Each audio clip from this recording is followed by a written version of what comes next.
Each of us lives, dependent and bound by our individual knowledge and our awareness. All that is what we call reality. However, both knowledge and awareness are equivocal. One's reality might be another's illusion. We all live inside our own fantasies. Don't you think that's true, Sasuke? Just what are you trying to say? That thinking Madara is dead is merely an arbitrary assumption that you've made.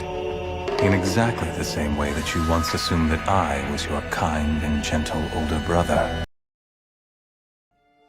She decided to die at the hands of someone she loved, to protect the hidden leaf. No matter what words you say, to me, the you who could not protect Rin is an imposter. To me, Rin is someone not meant to die. So the dead Rin is also an imposter. Rin is only Rin alive. The shinobi system, the village, shinobi themselves, they created these circumstances.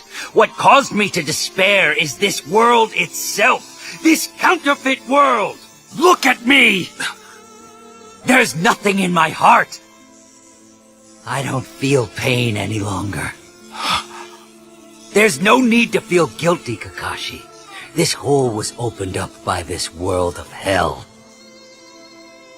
I only had pain inside here before, but really, what's the meaning in that? So I abandoned it all. Meanwhile, you have suffered all this time at Rin's grave, and mine as well.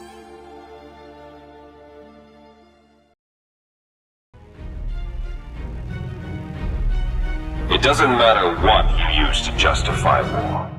Religion, philosophy, resources, land, revenge, love, even a whim.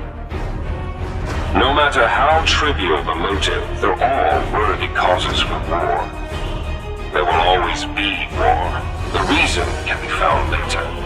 Human instinct seeks conflict. In other words, war becomes a necessary evil. In the wake of this, the ninja villages of the 5 great nations will collapse. Have no choice but to use the Akatsuki. Then, and only then, will we achieve our true goal, which lies just ahead.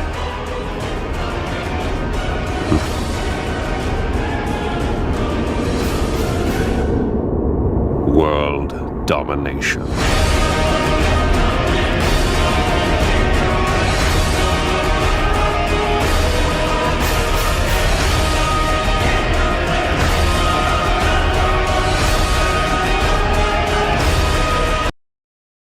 You asked me why I'm doing all this. But even if I told you why, I doubt very strongly that the knowledge would change anything at all. What I want is to create peace and bring about justice. Oh, I see. That is noble of you.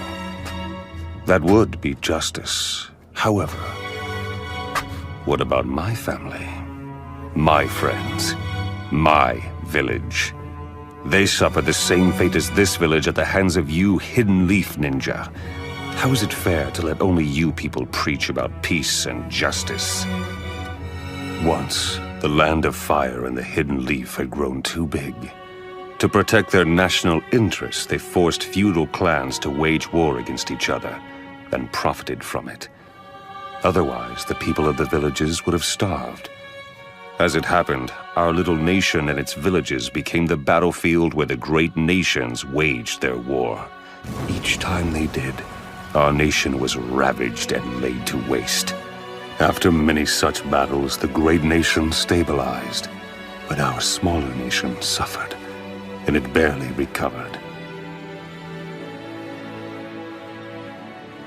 You and I are both seeking the very same thing. We both want to achieve the peace that Jiraiya-sensei envisioned. You and I are the same.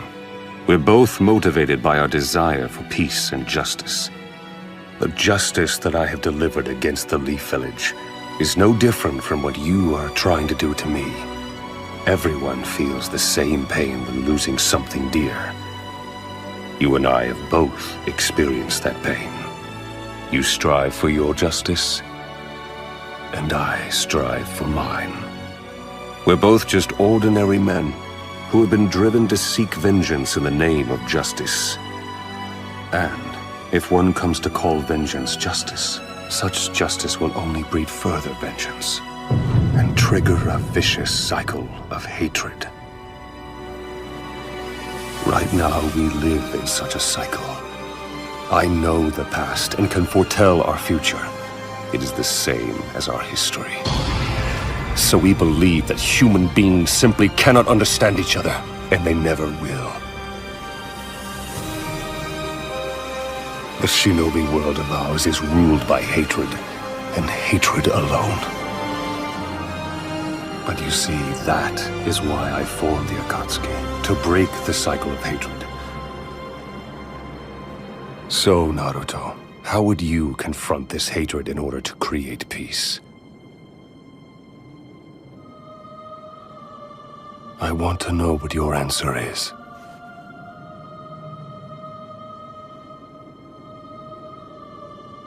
I don't know.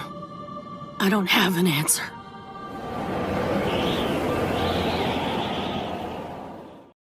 Nothing happened.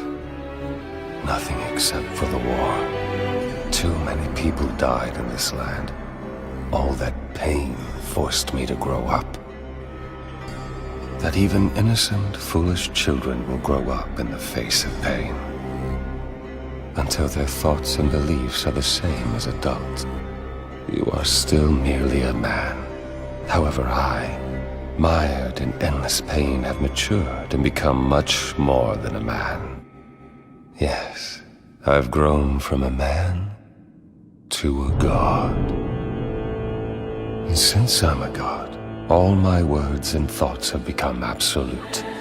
Things that I couldn't see when I was human are clear to me now that I'm a god. And being a god, I realize that there are things I can do which mortal men cannot even dream of. Or to put it more simply, I have evolved beyond man. At last, I'm going to put an end to this senseless, war-riddled world. All of humanity, all the nations will learn what pain truly is. Fear would breed a strong aversion to war. Conflicts would cease. It can be said that this world is still in the process of maturing, that it's still on a path to stability. Pain will make the world grow up, just like it forced us to grow up. In order for the world to develop to the point where it can think and walk on its own, it needs the help of a god's hand. This world is still but a child, you see. Wake up to reality. Nothing ever goes as planned in this accursed world. The longer you live, the more you will realize that the only things that truly exist in this reality are merely pain, suffering, and futility. Listen, everywhere you look in this world, wherever there is light, there will always be shadows to be found as well. As long as there is a concept of victors, the vanquished will also exist. The selfish intent of wanting to preserve peace initiates wars, and hatred is born in order to protect love. There are nexuses, causal relationships that cannot be separated. I want to sever the fate of this world. A world of only victors. A world of only peace. A world of only love. I will create such a world. I am the ghost of the Uchiha.